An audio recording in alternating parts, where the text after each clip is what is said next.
So, the last lecture we are talking about quotienting of groups.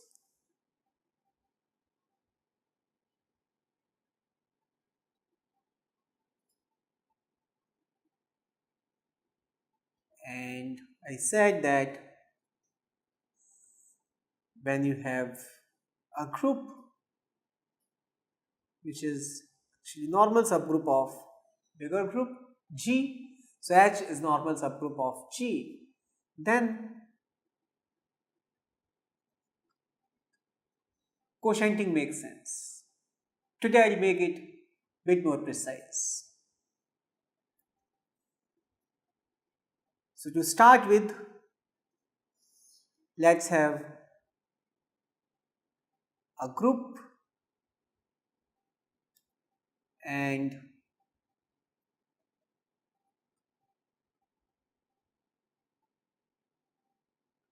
any subgroup.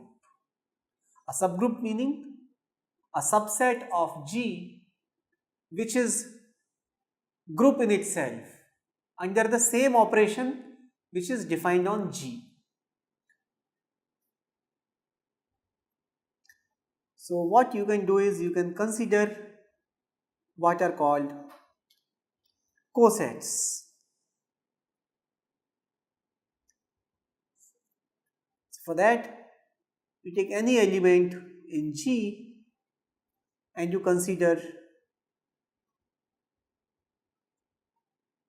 say, AH. What is AH by definition? It's a collection of all the elements of the type AH such that H is in H. So this is a subset of G. So this is so called left coset. A is coming to the left. We are having group operation. We are multiplying A from the left side. So that is left coset.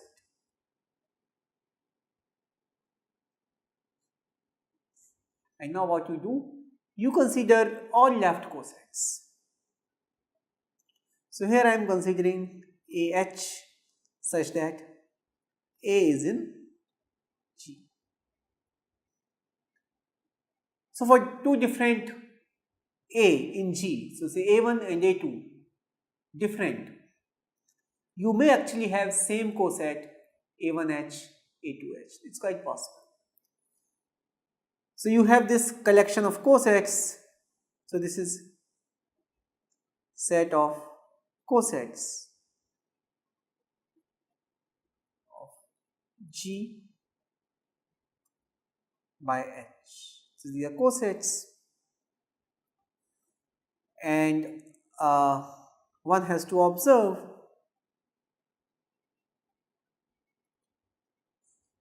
that if I take two elements, say A and B,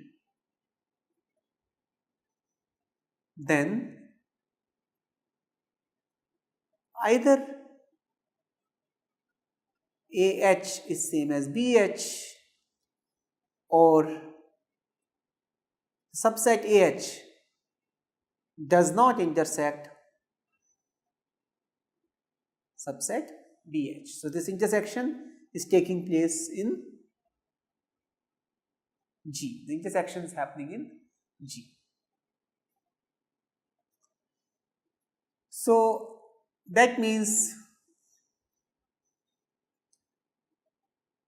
G can be written as union and is disjoint union.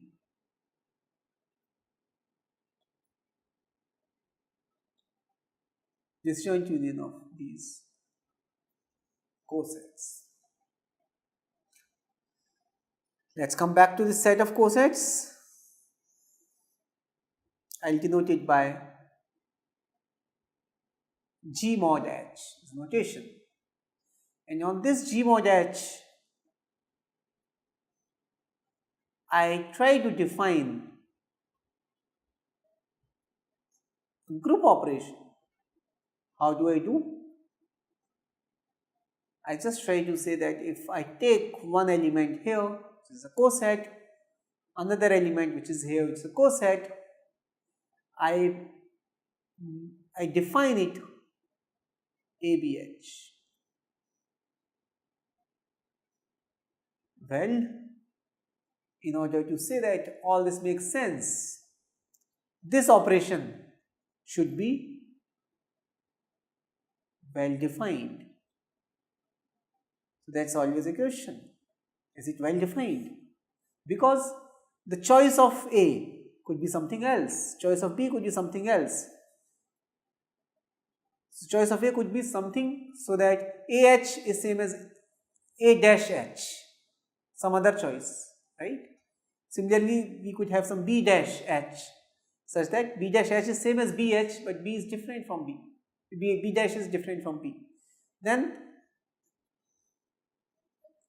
because choice is involved, the question of well-definedness is certainly there, and it's a proposition that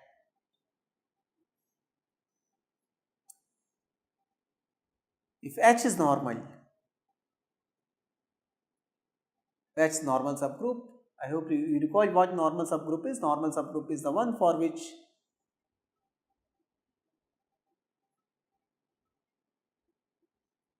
for every choice of G in G and for every choice of H in H, the conjugation G H G inverse belongs to H. So if H is normal, then this operation that I have defined, it's well defined. And in that situation,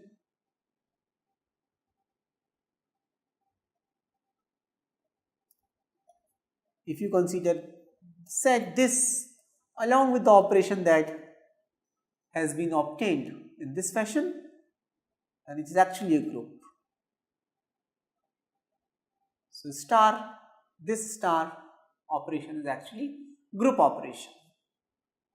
So that's about quotienting. Quotienting has many applications. Let's see some quick examples of quotienting.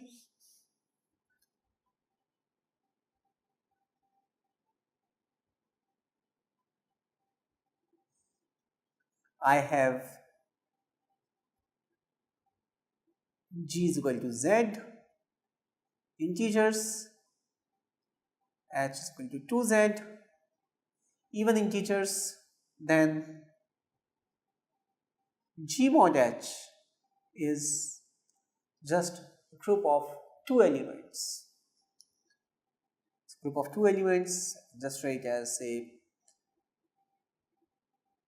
0, 1. Why am I writing it as 0, 1? Where 1 plus 1 is 0. Why am I writing like this? Because what are the cosets? Cosets would be coset corresponding to identity. So this is 2Z and then 1 plus 2Z. These are the cosets. And this coset corresponds to 0, this coset corresponds to 1. This is a trivial example of quotienting. Now I would discuss some more concepts. Remember, what's the purpose? Purpose to understand Rubik's group and to solve Rubik's cube. Some quotienting will be required there and some understanding of generators and relations. Expressing a group in terms of generators and relations will also be required there. Okay, so let's see a few more things.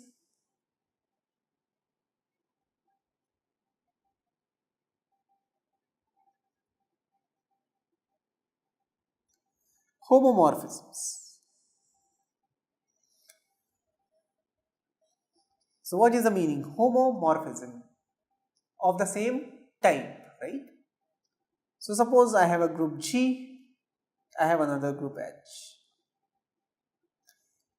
It's a map between these, a function from G to H, function f. I call homomorphism if whenever I have two elements, say A and B here in G, they actually map to, so the A into B actually maps to FAFP. What is this? This is the group law.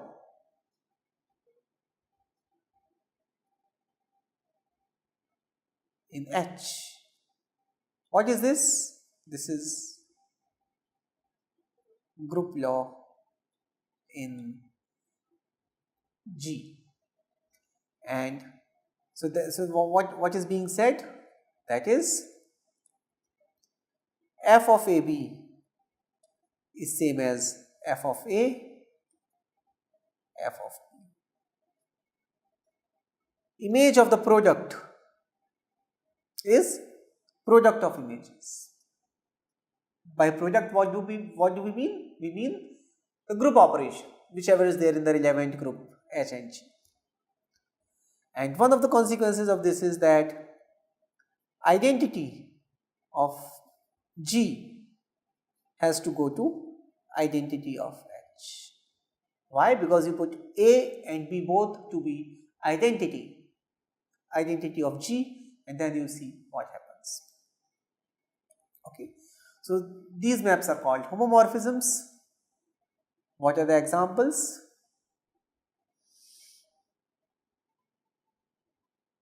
We have seen some of them. You remember?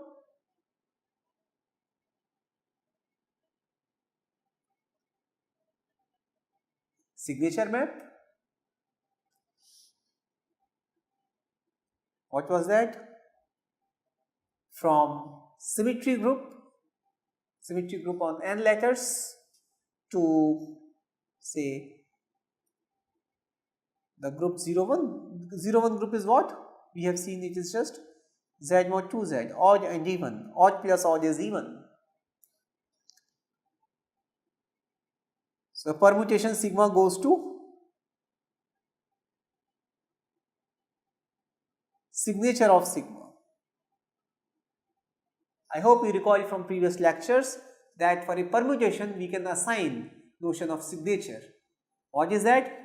Every permutation is a product of transpose meaning two elements getting swapped. So if there are odd number of transpose, we say the signature is 1. If there is even number of transpose which are involved in expressing sigma, then you have signature to be 0. So if you have sigma and theta, which are two permutations, then signature of them is actually signature of sigma plus signature of theta, and this addition is actually happening in Z mod 2Z. So that is one example of homomorphism. So you can see this is precisely the defining property of homomorphisms. Another example I can take, again quite simple one. I take integers and then I take cyclic group.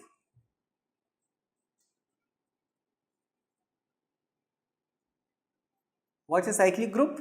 This one, by definition, this is, I'll say in terms of generators and relations, it is generated by an element A such that A to the power n is 1. Okay. So what are the elements here? Elements are one identity, that is A square, and so on up to A to the n minus 1. So these n elements are there, and product is formal. So A to the power I, A to the power j is simply A to the power I plus j, and this I plus j is happening mod n. Yeah. So I just take say an element, say R, I map it to R mod n.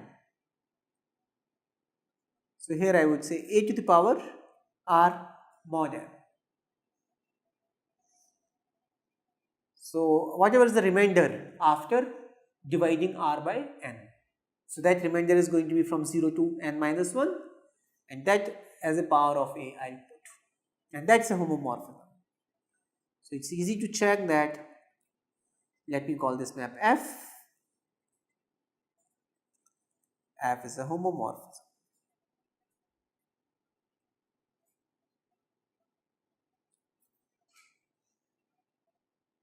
Some more examples of homomorphism I will mention.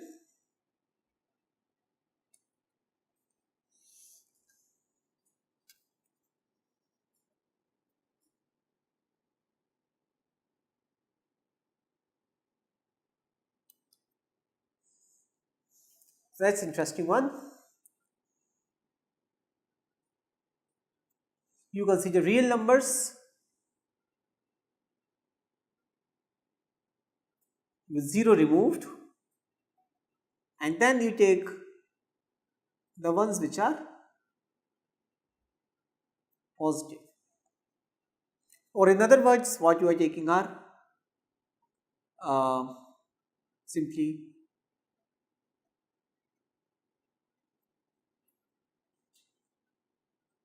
positive real numbers. So positive real numbers together with usual multiplication form a group,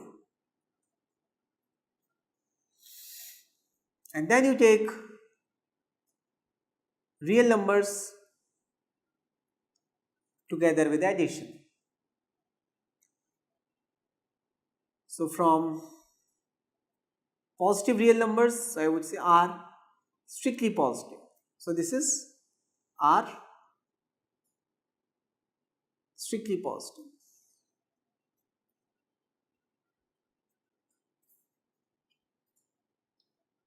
So R strictly positive together with multiplication, just to indicate multiplication, and then R the addition. I define this map. Well, you have known this map for quite a long time. Log to the base, let me just say 10 for simplicity. So a positive real goes to log of x and the base is 10. You remember from your school days that log of xy is same as log of x plus log of y. That relation we have seen. What was that? I just said that this homomorphism condition which is satisfied.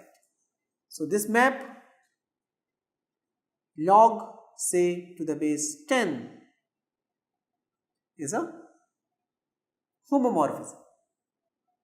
Doesn't matter what base is, log to any base is a homomorphism. Here it's multiplication and here it is addition. So that's very interesting example of homomorphism. And in fact, this homomorphism is invertible. How is that? Given any real number, doesn't matter positive or negative or 0, given any real number, I can raise it to the power of y. What we called, if you remember during the school days, NT-log, or we also call it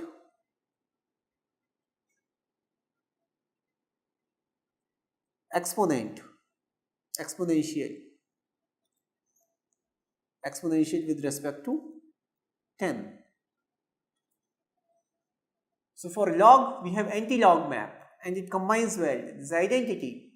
So such homomorphisms which are invertible, they are called isomorphism.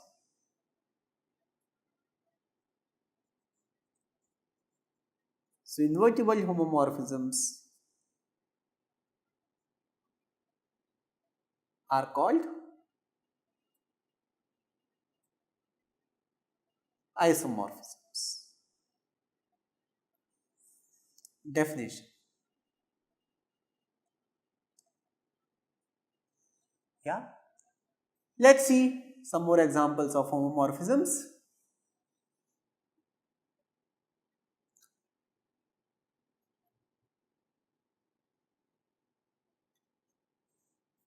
You consider this set.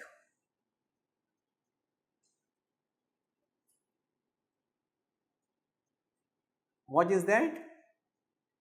N by n matrices with real entries, with entries in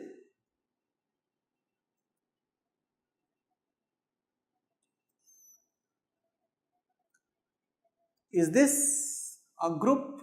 Well, you have to tell the operation. Under addition, it is a group. Under multiplication, it is not a group, because there are so many matrices which are not invertible under multiplication. So what I do, I consider those matrices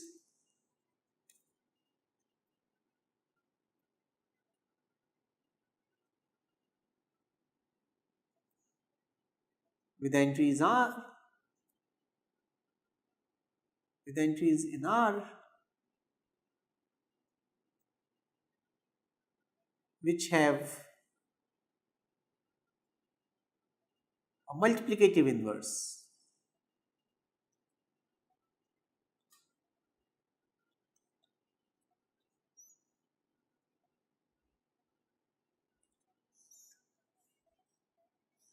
So that forms a group. That forms a group under matrix multiplication.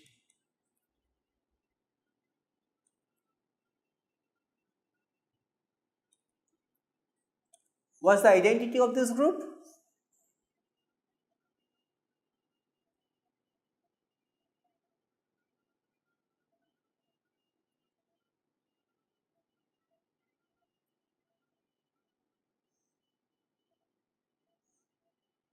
Like that.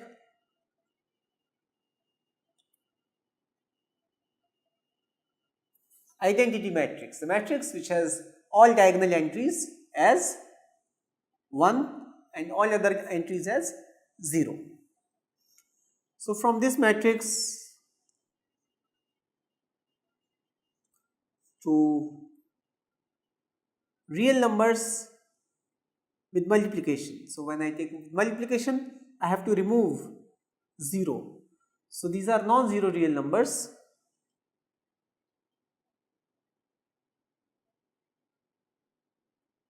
I have to remove 0 with multiplication.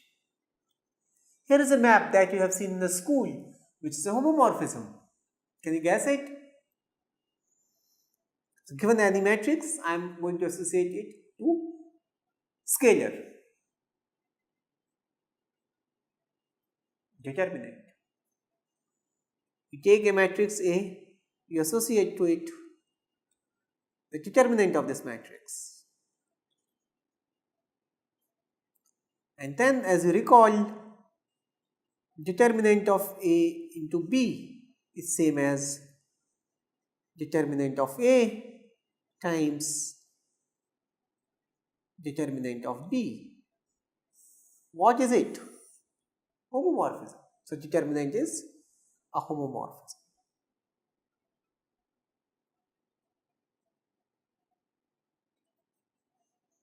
Is this map an isomorphism? That means, does there exist a map in the reverse direction to which if I compose determinant I get identity? No. Because there could be two different matrices with the same determinant. So it is not an isomorphism. Because two different matrices of same determinant may exist, do exist. So that's not an isomorphism. Let's see one more example.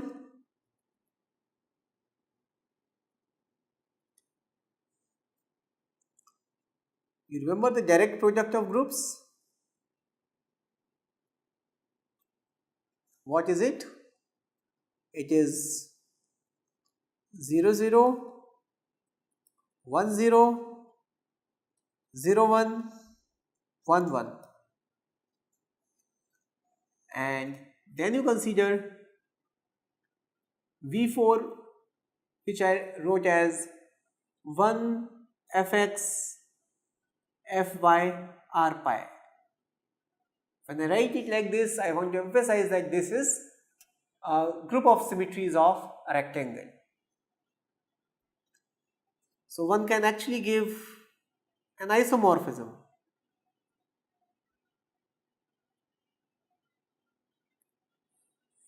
From here to here, from Z2 cross Z2 to V4. So of course under that isomorphism, 0 0 has to go to 1. What about other elements? There are many isomorphisms from Z2 cross Z2 to V4. Maybe that's an assignment question.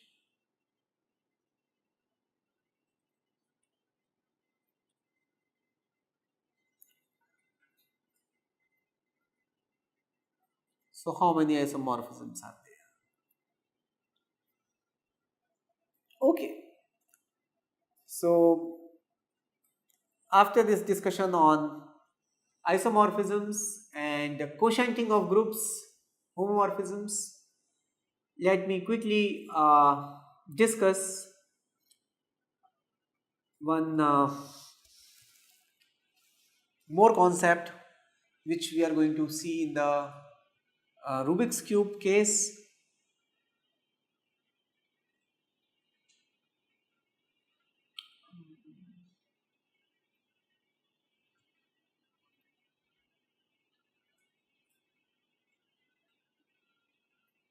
Cayley graph of a group.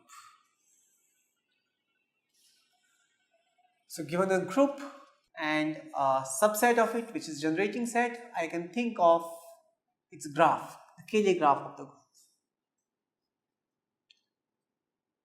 So what kind of graph is this? So first of all, what a graph is? Graph is any pictorial representation where there are several nodes, there are several vertices, and they are connected to each other by a certain rule.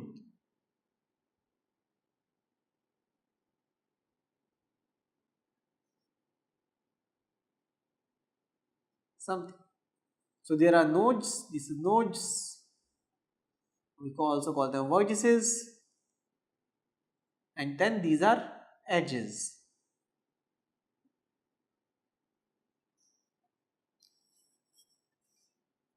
So in a Cayley graph, what are the nodes? Nodes are actually all the elements. So I am assuming group is finite. So all the elements which are there in the group, I take them as nodes.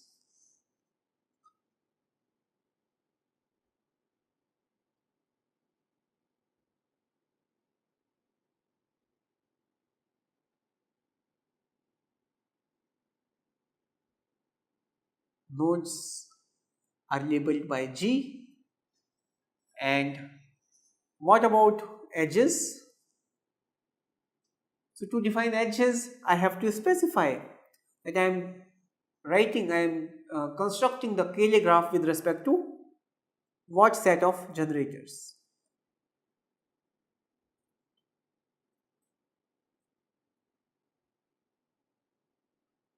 Set of generators. So what do we do?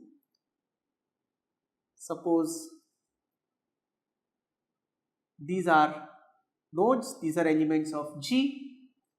Then here is an element A, here is an element B. I would connect A to B. So edges are, so I'll draw an edge between A and B if Either A inverse B belongs to the generating set, or B inverse A belongs to the generating set. So if one of them belongs to the generating set, then you connect the edges. Let's see with the example, and your example is a favorite example of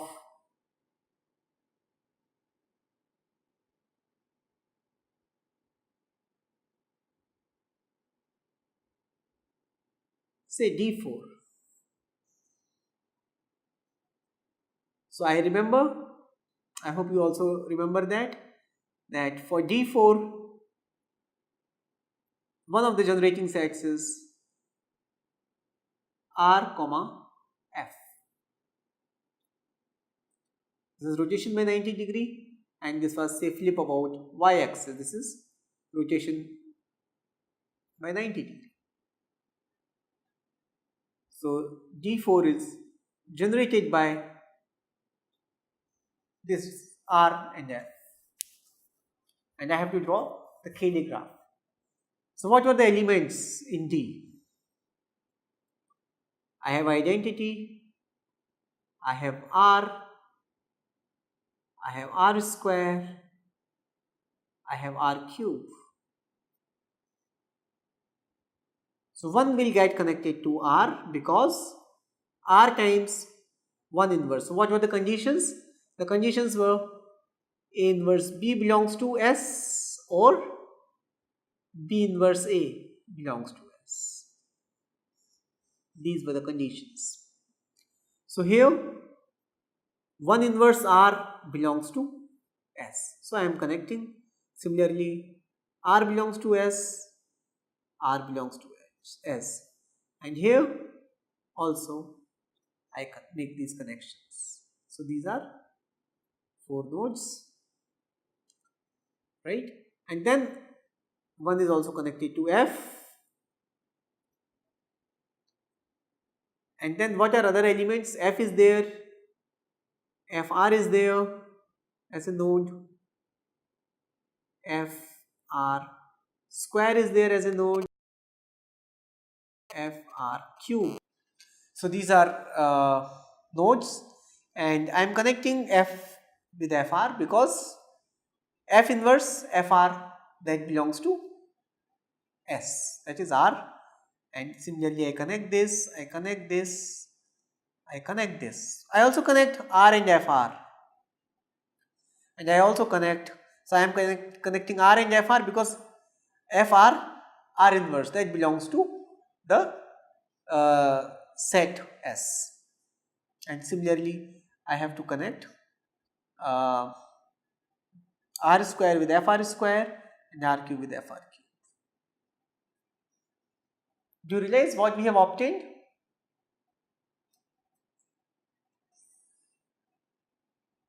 It's actually cube. So the Cayley graph of D4 is a cube, where if you want I can label like 1 R, R square, R cube, and here F, FR, FR square, FR cube. So this is a Cayley graph of D4. So in fact, whenever there is permutation, whenever there is a action which is happening, one can try to identify what are the basic moves. Those basic moves you can think of as generating sets, and then for the whole game, for the whole sequence of permutations, one can create a Cayley graph, and traversing Cayley graph is a fun. There are many other situations where drawing Cayley graphs is important. One subject area of mathematics is what is called